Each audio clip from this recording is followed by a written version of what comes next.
한전한 끼 가족 여러분, 지난 주일 하나님의 은혜 가운데 평안히 지내셨나요? 4월 12일 월요일 한전한 끼 시작하겠습니다.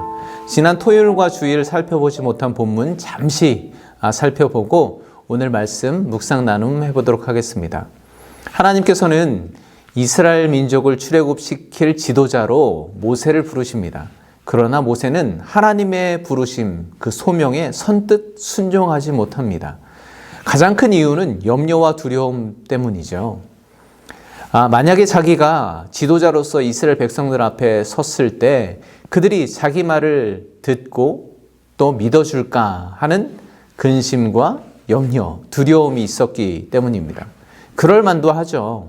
그가 40년 전에 이곳 미디안으로 도망쳐 오게 된 이유도 동족 히브리인들이 자기 마음을 알아주지 않고 거부했기 때문이지 않습니까? 모세는 그때 애굽의 왕자였지만 나름 히브리인이라는 정체성을 가지고 자기 동족들을 향한 측은한 마음이 있었습니다. 그래서 애굽 사람에게서 히브리 사람을 구해내기 위해서 살인까지도 저질렀는데 문제는 그들이 모세를 지도자는커녕 자기 동족으로도 인정하지 않고 거부했다는 것입니다. 이스라엘 백성들의 눈에 모세는 그저 운 좋게 애굽 왕궁에 들어가 살면서 왕자 행세나 하고 싶어하는 한량에 불과했습니다. 이처럼 40년 전 모세는 자신의 힘으로는 백성들의 신뢰를 얻을 수 없다는 것을 알게 되었고 그 후 이곳 미디안으로 쫓겨와서 내가 얼마나 비참하고 또 연약한 존재인지를 철저히 깨닫고 살았던 것입니다. 그래서 그는 여전히 그 두려움에서 벗어나지 못하고 있습니다. 다시 애굽으로 돌아가 이스라엘 백성들의 지도자가 되라는 하나님의 부르심, 그 하나님의 말씀에 선뜻 순종할 용기가 나지 않은 것입니다. 그러나 하나님은 여러 가지 기적을 보여주시며 이 모든 것은 너의 능력, 인간의 능력이 아니라 바로 나 하나님의 능력이고 모세 너 자신을 믿으려 하지 말고 끝까지 함께 하시는 하나님만 의지하라고 그 권능의 하나님만 붙들라고 확신을 주고 계신 것이죠. 그 후 어떻게 되었을까요? 오 주님, 주님의 말씀이 옳습니다. 말씀대로 순종하겠습니다. 제가 나아가겠습니다. 그렇게 했을까요? 아닙니다. 모세는 그럼에도 불구하고 다시 한번 하나님의 부르심을 거부합니다. 모세가 참 놀랍지 않습니까? 이번에는 어떤 변명을 할까요? 10절입니다. 오 주여, 나는 본래 말을 잘하지 못하는 자니이다. 주께서 주의 종에게 명령하신 후에도 역시 그러하니 나는 입이 뻣뻣하고 혀가 둔한 자니이다. 본래 자기는 말을 잘 못하는 사람이기 때문에 바로왕 앞에 가서 그를 설득할 만한 자신이 없다는 겁니다. 이 모세의 답변을 여러분 어떻게 생각하십니까? 어떤 전승에 의하면 모세가 실제로 말을 더듬는 장애를 가졌다고 전해지기도 하는데요. 저는 그건 그냥 속설에 불과하다고 생각합니다. 사도행전 7장에 보면 스데반 집사님이 모세에 관해서 설교를 하시는데 이 부분에 대해서도 언급을 합니다.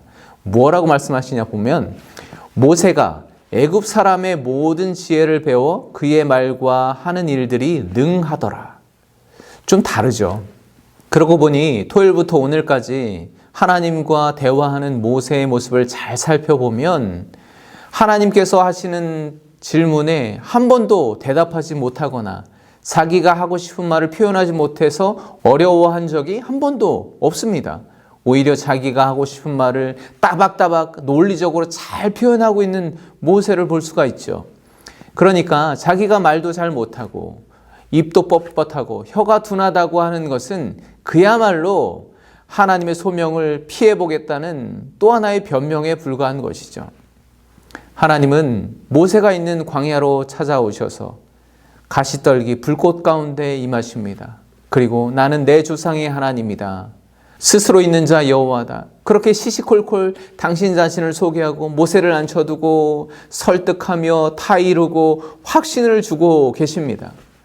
그런데 모세는 벌써 몇 번째 하나님의 소명을 거부하고 있습니다. 갖은 구실을 만들어서 변명을 늘어놓고 있습니다. 모세는 이렇게 말합니다. 그래요. 당신은 여호와 하나님이시니까 다 하실 수 있겠죠. 그런데 저는 입이 둔하여서 말도 잘 못하고 혀가 굳어버린 그저 늙은 목동에 불과합니다. 제가 무엇을 할 수 있겠습니까? 자기 주장을 절대 굽히지 않고 하나님과 맞서고 있는 모세의 모습을 우리가 볼 수 있죠. 정말 대단하지 않습니까? 제가 하나님이라면 그래, 너 하지마, 때려치워. 내가 네가 없어서 아쉬워서 내가 할 바를 못하겠냐? 그냥 너는 평생 이렇게 목동으로 살다가 인생 끝내버려라 라고 해버렸을지도 모르겠습니다. 그런데 하나님은 포기하시지 않습니다. 뭐라고 하시나 보니까 사람에게 입을 준 자가 누구냐? 또 귀머거리나 벙어리가 되게 하거나 눈으로 보게 하거나 눈이 멀게 하는 자가 누구냐? 나 여호와가 아니냐? 내가 네가 할 말까지 다 알려줄 테니 너는 그냥 가기만 하면 돼 라고 말씀하십니다. 하나님은 모세뿐만 아니라 다른 선지자들을 부르실 때도 이렇게 말씀하셨죠. 왜냐하면 하나님의 종 선지자는 하나님의 말씀을 그대로 대언하는 자이기 때문입니다. 그는 하나님이 행하실 일을 그대로 전하기만 하면 되기 때문이죠. 이제 모세도 하나님께 변명할 거리가 없습니다. 이제는 순종하고 가야죠. 그런데 모세는 그렇게 하지 않습니다. 13절입니다. 모세가 이르되 오 주여 보낼 만한 자를 보내소서. 우리 성경에는 완곡하게 부드럽게 표현하고 있죠. 그런데 실제는 그런 표현이 아닙니다. 모세의 끊임없는 거절과 변명에도 불구하고 하나님은 오래 참으시며 포기하지 아니하시며 그를 달래고 설득하고 확신을 주십니다. 모세도 그걸 압니다. 이제는 변명할 조건도 거리도 찾을 수가 없습니다. 이제는 정말 선택해야 하는 순간입니다. 그리고 이제는 자신의 솔직한 심정을 하나님께 말합니다. 이렇게 말하려고 하는 거죠. 그래요 하나님, 하나님 말씀이 다 맞습니다. 저 더 이상 변명할 거 없습니다. 그런데 마지막으로 솔직하게 말씀드릴게요. 사실 저 가기 싫습니다. 다른 사람 보내세요. 여호와 하나님은 모세를 향하여 진노하십니다. 당연하죠. 진작에 그러셨어야죠. 그런데요, 더 놀라운 것은 그럼에도 불구하고 하나님은 모세에게서 소명을 다시 거둬들이시지 않으신다는 겁니다. 오히려 그에게 형 아론을 동역자로 붙여주셔서 그가 끝까지 하나님의 소명을 감당하도록 인도하신다는 것입니다. 저는 아론이 모세보다 훨씬 더 언변이 뛰어났다고 생각하지는 않습니다. 다만 하나님은 그렇게 당신의 종 모세가 당신의 소명을 거부하고 회피하도록 내버려 두지 않으셨다는 것입니다.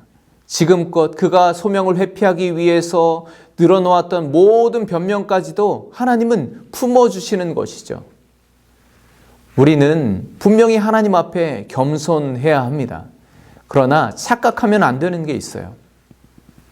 하나님 앞에서의 겸손은 우리가 하나님의 말씀에 순종하기 위해서 하나님의 뜻대로 살기 위한 겸손이어야 하지, 나의 연약함을 핑계로 소명을 회피하기 위한, 변명하기 위한 것이면 안 된다는 것입니다.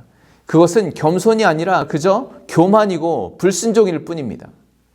저는 오늘 말씀을 묵상하면서 모세를 통해서 제 속마음을 들킨 것 같은 그런 찔림이 있었습니다. 처음에 하나님께서 광야로 찾아오셔서 이제 이렇게 늙어가며 목동으로 인생을 마무리해야 하는 그렇게 보잘것없는 존재가치도 없는 나를 찾아와 불러주심이 얼마나 감사하고 감격스러웠는지 모릅니다. 그런데 막상 주님 앞에 머물다 보니 이제는 나의 연약함이 하나님께 불평불만이 되었습니다. 원망하게 되었습니다.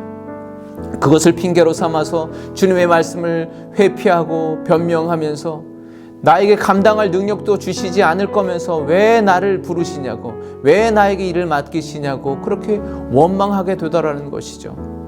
차라리 능력 있는 다른 사람을 보내시면 될 것이지 왜 나에게 이렇게 짐을 지어 주시느냐고 하나님과 맞서고 있는 나의 연약함을 핑계로 하나님 앞에 불순종하고 있는 제 모습을 발견하게 되었습니다.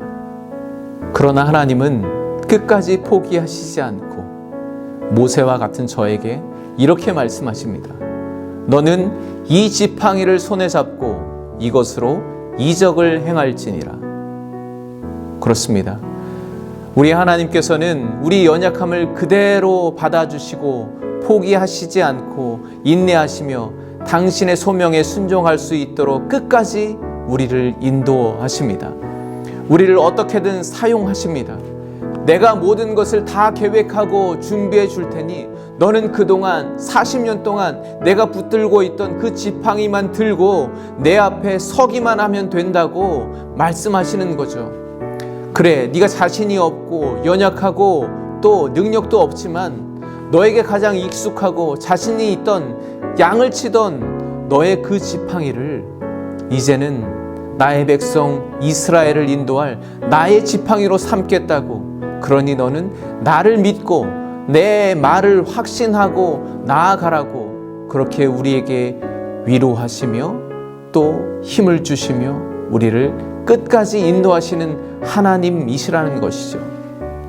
오늘 모세를 통해서 우리 각자가 우리 자신을 비추어 보았으면 좋겠습니다. 오늘 내게 소명을 주시며 내 삶에 맡겨주시고 내 손에 쥐어주시는 것이 무엇인지를 깨닫기를 바랍니다. 그래서 이제 나의 연약함까지도 품으시고 그것을 통해 일하시는, 사용하시는 하나님의 말씀을 의지하며 일어나 나아가시는 새로운 한 주간이 되시기를 우리 주님 예수 그리스도의 이름으로 간절히 축복합니다. 오늘도 이 말씀을 의지하시고 승리하시기를 소망합니다. 감사합니다.